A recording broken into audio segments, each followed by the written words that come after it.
Bloomberg Audio Studios. Podcasts, radio, news. This is Bloomberg Businessweek Daily, reporting from the magazine that helps global leaders stay ahead, with insight on the people, companies, and trends shaping today's complex economy, plus global business, finance, and tech news as it happens. The Bloomberg Businessweek Daily podcast with Carol Masser and Tim Stenivek on Bloomberg Radio. Nvidia is out, everybody. Fourth quarter revenue forecast did beat estimates. The company sees fourth quarter revenue $65 billion, plus or minus 2%. Third quarter data center revenue coming in above estimates at $51.2 billion. The estimate was for $49.34 billion. Third quarter adjusted EPS at $1.30. Third quarter revenue, $57.01 billion. Once again, the company sees fourth quarter revenue of $63.7 billion to $66.3 billion. The estimate was for $61.98 billion. Third quarter data center revenue coming in as a beat, $51.2 billion. Carol, stock moving higher in the after hours? Up about 2.7% and gaining in the after hours. What's a big number, folks, is that data center number, because that definitely is a decent beat. Third quarter data center revenue, $51.2 billion. The estimate on the street was $49.34 billion.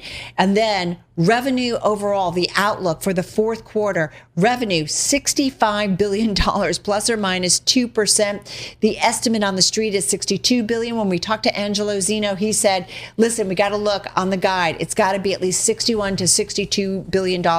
Well, they're looking above that. Nvidia's Jensen Huang in the commentary saying cloud GPUs are sold out. Also talking a little bit about expenses, operating expenses. As for the fourth quarter, adjusted operating expenses of $5 billion. That's a little bit above the street estimate, Tim, of 4.59. Investors don't seem to care, folks, because these numbers look to be pretty strong here. Gross margin, 73.6%. Street was looking for 73.7%. So essentially in line. But the stock off its highs, but still up about 4% here in the aftermarket. I want to bring in Jay Goldberg, Senior Analyst, Semiconductors and Electronics with Seaport Research Partners. Jay currently has a sell rating on Nvidia, a target price of $140 per share. He's the only analyst tracked by Bloomberg that has a sell rating on Nvidia. He joins us from the Bay Area. Jay, I ask you each and every quarter, and I'm going to ask you again, is this print enough to get you to change your rating on the company? No. Short answer, no. Okay, why not? I mean, it's an okay quarter. It was a good quarter, decent guide. At GTC DC 2 weeks ago, they put out that big revenue number, $500 billion over 5 quarters in revenue, which shocked everybody. I think what happened is they got more allocation from TSMC than they were expecting, so that's upside. That was more than I was expecting. But that's floated into numbers now, right? And you start listing all the things that could go wrong with Nvidia. That's a longer list than the things that could go right. So I still think they're challenged. I still think this is but I'll give them credit. This is a good quarter. I had actually raised my estimates last week because my checks were telling me they'd be doing pretty good. It's okay. I'll give them that. But one quarter, it's more than one quarter game here. The street would seem to agree that it's a good quarter right now. Shares jumped 5% after that fourth quarter revenue outlook topped estimates. Nvidia giving that strong forecast that's countering fears of an AI bubble. We're also seeing, Carol, shares of CoreWeave and Nebius gained 4% after Nvidia earnings. Yeah, Nvidia saying Blackwell Ultra is now our leading architecture. Also talked about H2O sales insignificant in the third quarter. Gaming revenue up on continued demand for Blackwell. Hey, Jay, what I want to ask you, and at least according to Bloomberg data, you have had this sell rating on Nvidia since at least April, and forgive me if it's a little bit longer, but the stock shares of Nvidia are up 71% in that time. Why do you hold on to that conviction? Because if anybody followed you, it wouldn't have been such a great call. So I've told my clients all along, I've never told any of my clients to short Nvidia. What I've said is that Nvidia is going to underperform my sector, right? And I think that has actually played out. If you look at since I launched in April, if you look at shares of AMD, which I had a buy on for a long time, and ARM and Broadcom, Nvidia has generally underperformed the AI trade, right? And then you start looking at some of the other stocks like SanDisk and Micron and companies like that who really, really overperformed in the AI because of AI. In this year, Nvidia is sort of the laggard in that AI trade, right? And I think the headwinds here just keep mounting. So this is against looking at others in the sector is basically what you're saying. I'm pulling up the SOX. I mean, it's up about 57%, but that's, throwing in all the names together. And you're right. If I look at AMD, it definitely is up more than 100% since that late April call that you made. So yeah, there is some outperformance, but it is doing better than the overall sector. Yeah. I mean, the market has gone up. All of these stocks have gone up a lot, right? And that part I'm not right about, but I do, I've maintained all along that Nvidia has gotten so large, it's just harder and harder for them to keep delivering these outsized beats that they were giving a year or two ago. And in that context, this quarter is good, but it's not a massive blowout. Part of the problem Nvidia has is it's the most scrutinized stock on the planet right now. People have all kinds of checks into the entire supply chain. And so we have a pretty good idea of what they can do and how they surprise us, how they deliver more than what's already baked into the numbers is pretty challenging. Anything in here about China that you could see it and whether or not they're getting any clarity about what they could do in China? So I don't have the press release yet, so I haven't read through it, but I know from talking to people in the sector is no, they've gotten nowhere with the U.S. government. Jensen has obviously been very vocal about that in the press lately, or he was until a few weeks ago. He's kind of stopped making comments about it because it wasn't helping him. And I think China is going to remain a problem for them. Nvidia is stuck having to walk this very fine line, right? They don't want to antagonize the U.S. government. They don't want to antagonize the Chinese government. And on some days, that's just not possible to walk that line. So it's going to be very tough for them. They really, really need to get back into China. I think it is become a major sort of weakening in their moat, and the problem is just going to grow the longer it goes on. So that's to me is a big concern. It's just one that's very hard to handicap because it's political in nature. If they were back in China, would that change your take on this company and maybe your rating? I don't think that alone would change my rating, but it's certainly top of my list of things that could go wrong here. And I do want to point out, just to rehash here, folks, because we are talking with Jay Goldberg, Senior Analyst, Semiconductors and Electronics at Seaport Research Partners. He does have a sell rating on Nvidia, the only such rating for the stock listed on the Bloomberg terminal. Nvidia shares, which were up about 3 or 4%, just up about 2.5%, Tim. They're definitely off their highs of the session. And this, as the company gives a strong forecast, our Oni and King reporting out, giving a strong revenue forecast for the current period, with sales expected to be about $65 billion in the fiscal fourth quarter. The outlook, Ian reports, signals that demand remains strong for NVIDIA's AI accelerators, despite growing fears that the spending on such equipment isn't sustainable. And as he said, NVIDIA shares at their top in the aftermarket were up about 4%. They're still up, but Tim, just up about 2.6%. And looking at commentary from Jensen Huang before we hear from him later on the call, and then Ed Ludlow's exclusive interview with him at 6:30 p.m. Wall Street time today, Jensen Huang in the press release saying, quote, Blackwell cells are off the charts. Cloud GPUs are sold out. He also said compute demand keeps accelerating and compounding across training and inference, each growing exponentially. We've entered the virtuous cycle of AI. The AI ecosystem is scaling fast with more new foundation model makers, more AI startups across more industries and in more countries. AI is going everywhere, doing everything all at once. Hey, let's also bring into the conversation, we're going to keep Jay Goldberg over at Seaport Research Partners with us, but let's bring in Bloomberg B-Tech co-host Ed Ludlow, who will be speaking exclusively with NVIDIA CEO Jensen Huang. That's coming your way at 6:30 p.m. Wall Street time right here on Bloomberg TV and radio. Hey, Ed, investors seem to be pretty happy. It's up about 2% here. Right. What's your immediate takeaway from these results?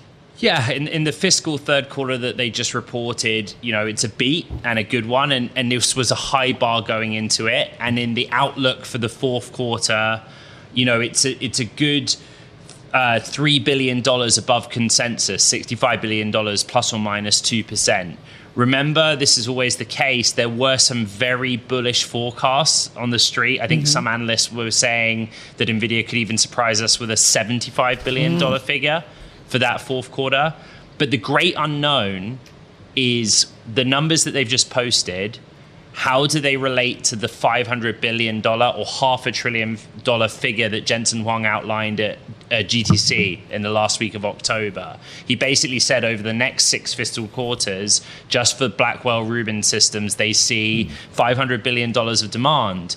But Nvidia doesn't give formal guidance like that. It was just a slide over his shoulder on stage. So there is going to be some mathing based on what he says on the call, and hopefully in the conversation that we have, to explain how in aggregate their forecast has changed for the longer term. Okay, so Jensen, if you're watching, just a little preview of the line of questioning that you may get from Ed Ludlow at 6:30 Wall Street time, Bloomberg Television and Radio, for that exclusive conversation. And Nvidia shares off about, as of today's close, roughly 10% from those all-time highs back at the end of October. That was just around the GTC event in Washington, D.C., where I know you spoke with Jensen and Justin Hotard of Nokia as well.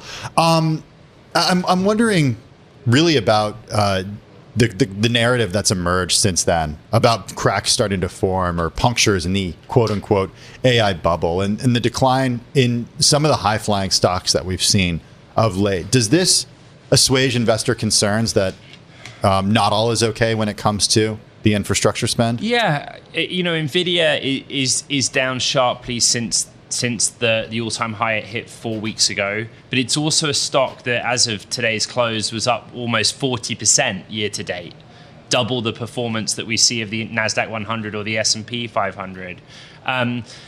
This, again, was a very high expectations quarter where there is also high skepticism to meet it. And two of the data points that we will inevitably hear asked of Jensen is the circular financing issue. Because a lot of the news flow in that period of time has been about Nvidia investing in some form in the frontier model labs or end users of their chips. Yeah, look at the Anthropic news yesterday. This week, right? And in that specific case, it's very hard to argue it is not circular financing. Because historically, what Jensen Huang's argument has been is when they put an investment into an AI company, they don't require the AI company to use that capital or financing to buy NVIDIA chips. They can go away and use NVIDIA's money to buy someone else's chips. But in the mechanics of that Anthropic deal, it is a flow of capital from NVIDIA into Anthropic, and then Anthropic buying capacity that does use NVIDIA chips. The other data point is depreciation, which is a real fixation of this market at the moment. So, one of the things we were talking about with Jay Goldberg, and we're going to get back to him in just a moment. Sure. He's We're over at letting Seaport him read the press release, and we're letting him actually look at the numbers right now. But he talked about China remaining effectively online. How much of that is a problem? And I think we also heard from, this being kind of the first clean numbers that we're kind of getting? Was that Kunjan? Yeah, I think Kunjan we said talked that. about, without kind of, I guess, China impact or China concerns. But Ed, how important is China going forward to the NVIDIA story? So, China is potentially the biggest end market in the world for data center. And right now, NVIDIA assumes zero China. That $500 billion or $500 billion figure that I mentioned a moment ago that was given on October 28th excluded China completely. I've just put in the blog, and I'm just making an observation that if you go back to August, when NVIDIA gave their forecast for the third quarter that they've just released, they were very clear in explaining that this did not assume any H20 sales to China. It's interesting, but there is no mention of the word China at all in today's press release. And so now it's kind of all stripped out. But as Jensen Huang has said repeatedly, it's a really critical market. A lot of activity is there. And NVIDIA would like to be able to sell its technology into that market. Jay, I want to just bring you back in, and we do see Nvidia shares climbing once again back up near that 4% mark that we saw in the aftermarket. It's up about 3.6, 3.7%. Jay, as you are going through the press release, anything that's jumping out that you think the Bloomberg audience needs to know about? So far, nothing. I came to the same conclusion. There's no mention of China in here at all, which is good for now, but also concerning. It looks like their networking business, the networking side of their data center business, did a little better than expected, which is great because that's high margin business. It's very they have a really solid position there. I mean, overall, it's a pretty clean quarter. I haven't gotten all the way through it, but I am curious to hear what Jensen's going to say about circular financing and those sorts of questions. Jensen is probably the most persuasive, charismatic CEO in semiconductors right now, and so listening to him on the quarter is always going to be interesting. I want to see how much energy he brings and how he's going to address some of those sort of stickier questions. Hey, Ed Ludlow, come on in on this as you listen to Jay. Love to bring you into the conversation with Jay.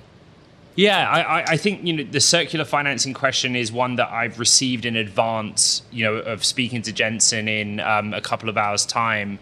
The other one for me is the depreciation issue, right? Nvidia commits to this annual cadence of a new generation of GPU. And I think there are a lot of people out there who would really appreciate Jensen explaining the useful life cycle of any generation of GPU and how they manage that, how they convince the big spenders in a CapEx context to upgrade. Is that a concern for you? Is it something that you feel is unanswered? Well, I think there is this dynamic taking place where NVIDIA is trying very hard to prop up the neo clouds as alternatives to the traditional hyperscalers. You'd much rather have 100 small customers than 3 large ones. The problem is that will eventually conflict with that annual cadence, right? This whole issue about depreciation of how long a server lasts, I think people look a lot at sort of the physical life of the server, but the more important question is the economic life of the server. And if you have a new GPU coming out every year, the old ones become less valuable. And so that leads to some pretty punishing price curves for the neo clouds. And so Jensen and NVIDIA want to constantly be coming out with new products to stay competitive and push their own sales up. But that makes it hard for these customers, the small ones, who have to also stay on that treadmill.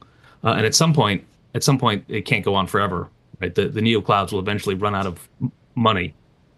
And so that's sort of this big long-term picture outlook. And that's one of these things that keeps me would keep me up at night if I didn't have a sell rating on it. Well, okay, so Ed, I want you to kind of go back to Jay on this because I know you've talked to CoreWeave's CEO quite a bit in recent months. Yeah. We said that CoreWeave was higher in sympathy after these Nvidia results, in addition to another neo cloud company that's out there. Right now, the demand is there for these neo cloud companies. I mean, even CoreWeave said just very recently it's been able to diversify away from its biggest customers. Yeah, in the conversations that we've had with Michael and Trey said that there is demand for the older generation technology. One sort of data point or statistic that those who are more calm about the depreciation issue would point to is utilization. So they would say right now the Hopper generation of accelerators or GPUs is running at 100% utilization in terms of workloads. It can't be used any more than it already is, as a very bullish signal that these kind of obsolete, sounds a funny thing to say, but these older generation GPUs are not idle. Compare and contrast with some of the secondary market data, which we have limited visibility into. We don't know how strong that is, and nor do we know how close attention NVIDIA plays to the secondary market for older generations of chip. But 40% of revenue is the hyperscalers, and depreciation is an accounting issue that they need to mark against their balance sheets, and we haven't seen it yet. So it's kind of interesting because at some point, and I ain't an accountant, but basic financial journalism, it will come up. Ed, hold on for a second. Jay, Sure. last question. Final thoughts on this. I mean, I'm looking at the Philadelphia Semiconductor Index up almost 2% in the aftermarket. A name like Broadcom is also up about 2%. And again, Nvidia still up about 3.2% here after its earnings. Final thoughts, Jay, from you when it comes to Nvidia. So I want to respond. I want to close in responding to Ed's comment about utilization. I've certainly heard data points that utilization are high in the neoclouds, at least some of them, anecdotally.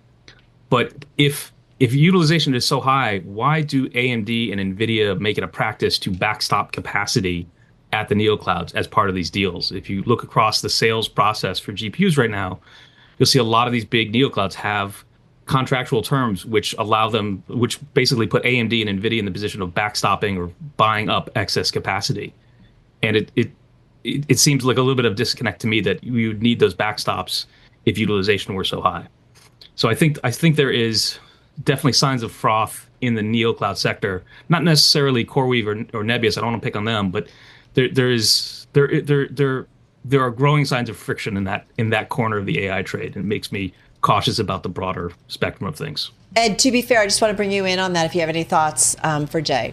Only that those that share some skepticism and want to ask difficult questions of Jensen would also point out that, CoreWeave is one of Nvidia's biggest equity positions or equity investments. It's also one of its biggest customers technically, and they are in a position where CoreWeave's under pressure from its customers to have access to the latest technology. There is a disconnect there at some point. They can't be running both the old GPUs. But again, I think asking the basic question of depreciation and how Jensen Huang sees it, that's something that we will put to him for sure. Yeah, it definitely has to be addressed. Jay Goldberg, thank you as always. You give us so much time. We so appreciate it. Senior Analyst, Semiconductors and Electronics over at Seaport Research Partners, as we've said, currently has a sell rating on Nvidia, the only such rating for the stock listed in the terminal, sticking to his conviction. Shares of Nvidia, by the way, still up about 3.6%.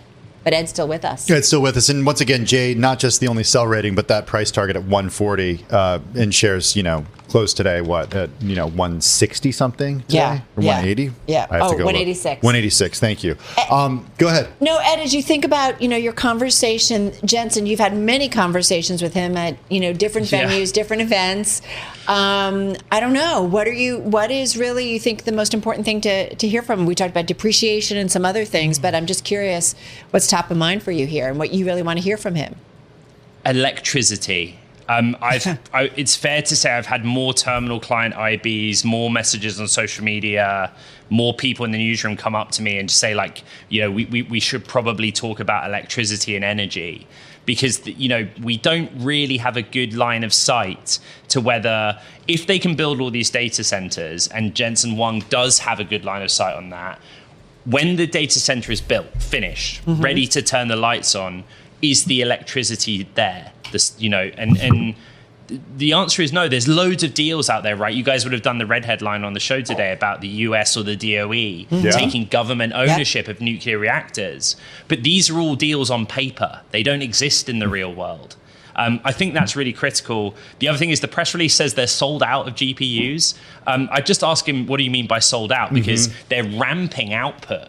They're supply constrained. The demand is greater at any given moment than their ability to supply. But to say that something is sold out is a bit confusing, to be honest. And so we'll ask for some clarity on that. Hey, Ed, before we let you go, last question. Ian King writing that inventory took a jump in the quarter, normally at chipmakers. And just to remind everybody, Ian King has covered chipmakers for more than 20 years. That's a worrying sign, meaning the amount of unused product is going up. The company said it's to, quote, ordering to secure long lead time components, meet the demand for Blackwell, and support future architecture roadmaps. Is a little different than what it's traditionally done. I thought they can't meet demand. Yeah, inventory is typically bad depending on the type of chip, because it signals that no one's building up there. The customers aren't building inventory. By the way, Ian's covered semiconductors since 1998. At Bloomberg, so longer than 20 years. But Nvidia's argument has always been, we keep telling our customers, our suppliers, and our partners what we're doing for the next 5 years. That includes the memory chip makers and telematics, data center server design builders. so that everyone can keep pace. And the argument that they're making is that when they want to ship Blackwell accelerated computing systems at scale, the GPU, it can't just be the GPU that's ready to go. You need all the other components to go with it. And, with the stock up, whatever it is now in after hours, 4% still, I don't think anyone's worried about that inventory number. Yep. Inventory days. All right. Yeah. All right, good stuff. Hey, listen, kiddo, we will be watching, all of us will be watching, co-host of BTech, Ed Ludlow, as you know, catch him at 11 a.m. Wall Street time every Monday through Friday. But he will be speaking exclusively this evening with Nvidia CEO Jensen Huang. That's at 6:30 p.m. Wall Street time. And you can catch that on both Bloomberg Television and Bloomberg Radio. So be sure to check that one out. It is an exclusive, so he's got the conversation. Stay with us. More from Bloomberg Businessweek Daily coming up after this. You're listening to the Bloomberg Businessweek Daily Podcast. Catch us live weekday afternoons from 2 to 5 Eastern. Listen on Apple CarPlay and Android Auto with the Bloomberg Business app. Or watch us live on YouTube. Well, Nvidia gave a strong revenue forecast for the current period, with sales expected to be about $65 billion in the fiscal fourth quarter. I want to bring in Bloomberg News big tech team leader Sarah Fryer. She's also the author of No Filter, the inside story of Instagram. She joins us from Bloomberg's San Francisco bureau.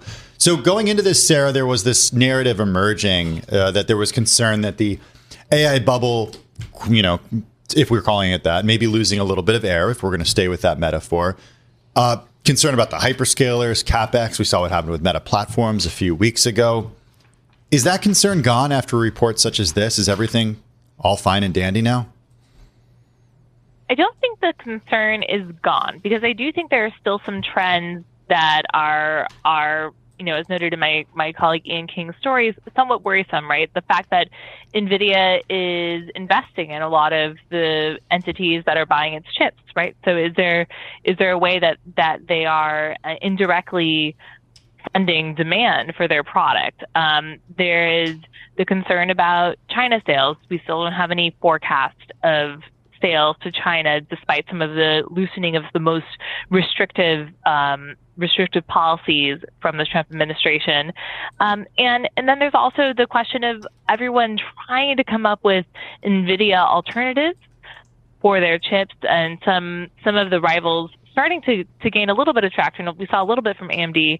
And then furthermore, just the idea that, so much of some of the spending on chips, on data centers, depends on having the physical infrastructure to really put them to work, and especially the energy, making sure that there is power to make all these data centers come to life with NVIDIA's chips. So I think that, although this is a company on a tear, we are in the NVIDIA economy. It is really propping up the stock market right now.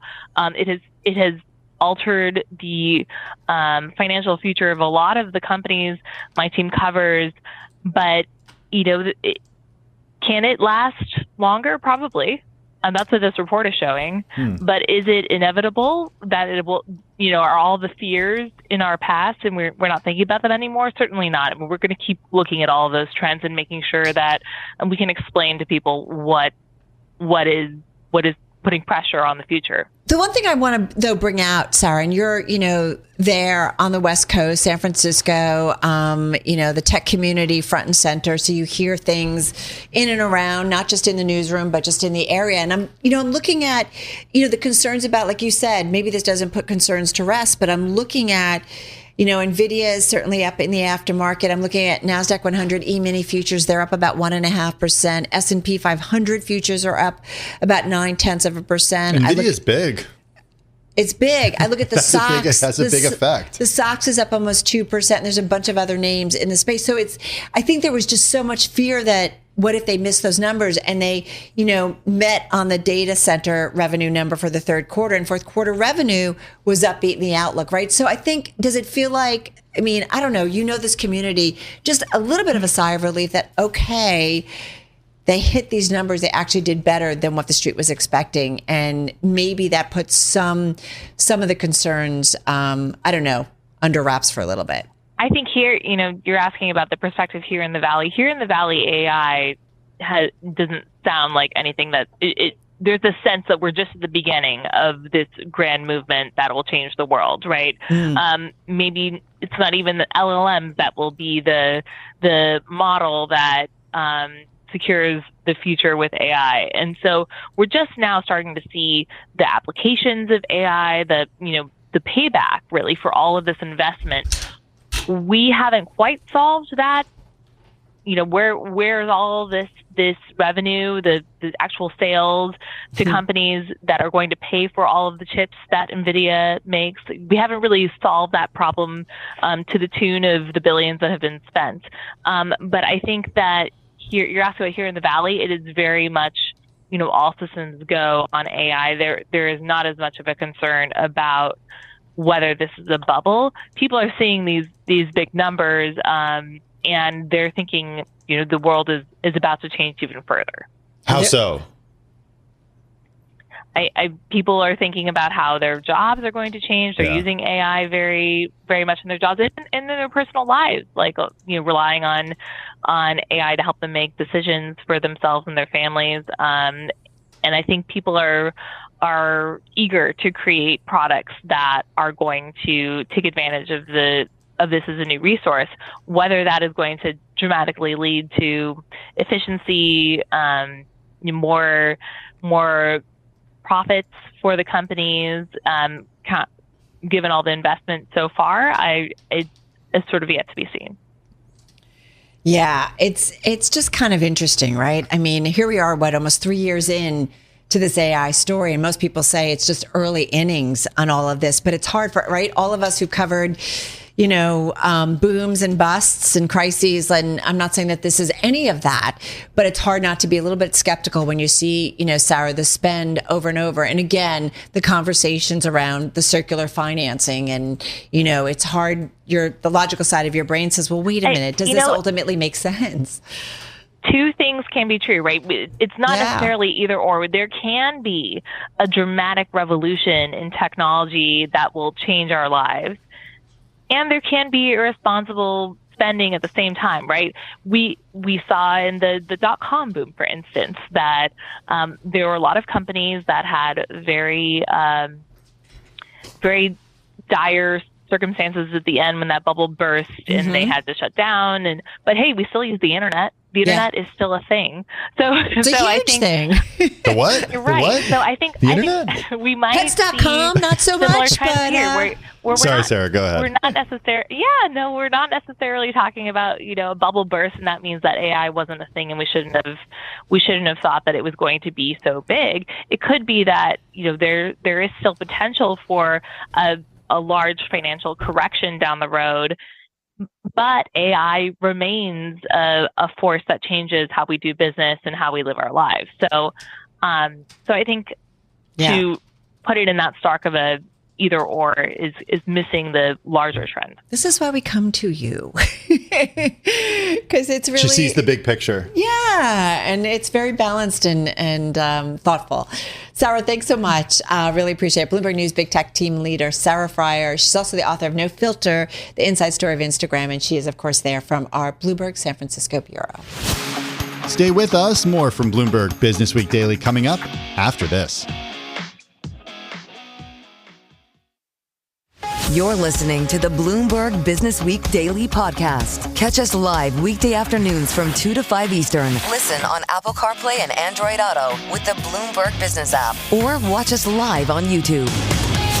The U.S. government plans to buy and own as many as 10 new large nuclear reactors that could be paid for using Japan's $550 billion funding pledge. It's part of a push to meet surging demand for electricity.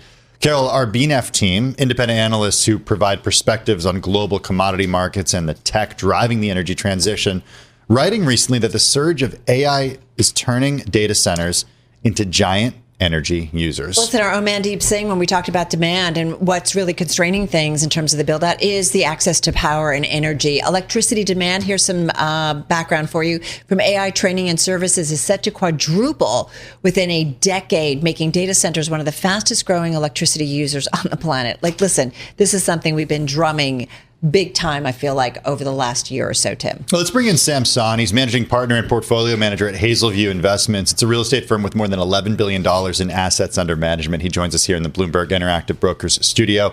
Sam, welcome. You and the team out with a new white paper on how AI is changing real estate investment in the U.S., globally. We're going to get to that. But first, just explain the asset breakdown of the $11 billion and really where you guys play in the industry. We play across the board. We play in private credit, we play in private equity, and publicly traded real estate securities. Okay, so in terms of the publicly traded real estate securities, what type of real estate? It's across the It runs the gamut. It runs the gamut. So with different property types like data centers that we're going to talk about today, we're in cell towers, so another piece of the technology continuum. We're in traditional property types like hotels, office, retail, apartments, as well as other niche-oriented sectors like single-family rentals, as well as, I would say, senior housing. So on the data center, oh, sorry, Carol. No, go. On You the were gonna data ask center probably the side same of things, like in recent years, how much has that grown in terms of your real estate portfolio? Like how much has that become a priority? Significantly. It's doubled. It's doubled over the last 3 years. We started looking at data centers 20 years ago. The asset class was very different then than it is now. But over the last 2-3 years, the magnitude of data center exposure in our portfolio has gone from mid-single digits to more than double digits.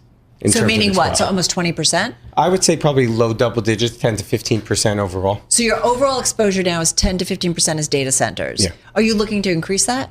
We have increased it significantly. Already? Already. Do you want to do it more? I think we're happy with where it is today. When you look at the stocks year to date, they've actually been laggards this year relative to other property types. And given what's going on with the amount of CapEx investing in AI, we think it's actually a good place for investors to think about allocating more capital. But is it getting to be a little bit of a glut, especially with maybe not having the access to necessary power?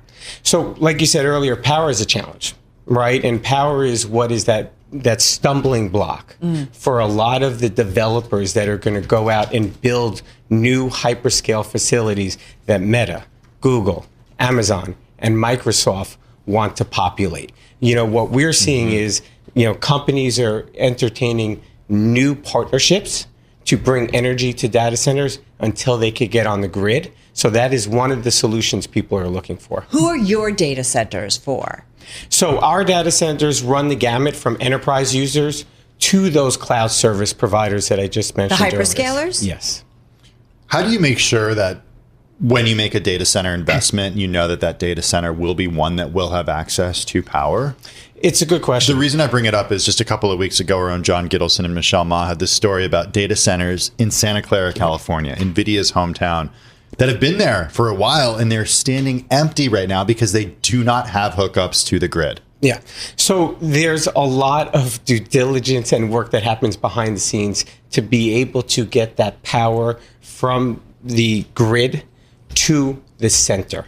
You know, so when the companies that we invest in, like a Digital Realty Trust, that is a $10 billion pipeline around the world, you know, they're generating 11 to 12% unlevered returns on that capital. They are spending a lot of time with the municipalities to ensure that the data center is going to be powered with the grid, with the necessities they need to be able to make it function. I just want to do a little sort of callback to an earlier story that we did, Carol. Stack Infrastructure was acquired earlier this year by Blue Owl Capital, has a 48 megawatt project close to the Santa Clara, California area that is also vacant still.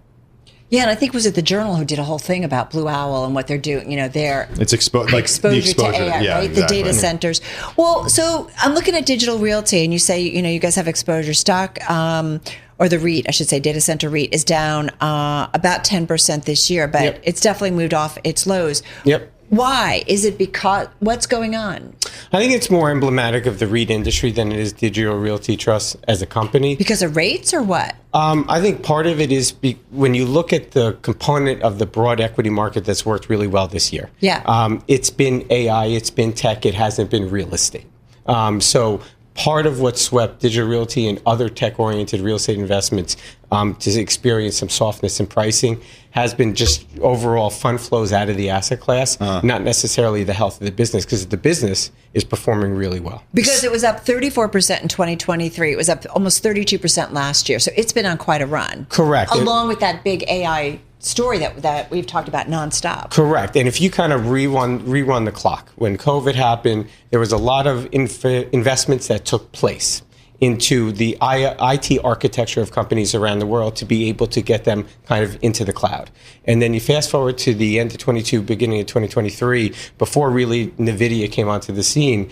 That's when a lot of the companies, like a digital realty trust, was sowing the seeds for AI data centers. And that's when we significantly increase our investment into that component of the market. As far as the data center effects on the rest, or the investment in data centers, those effects and AI's effects on the rest of the real estate world, I want to sort of branch out a little bit and hear from you about efficiencies when it comes to hiring practices, and if that is actually leading to less of a need for office space for workers.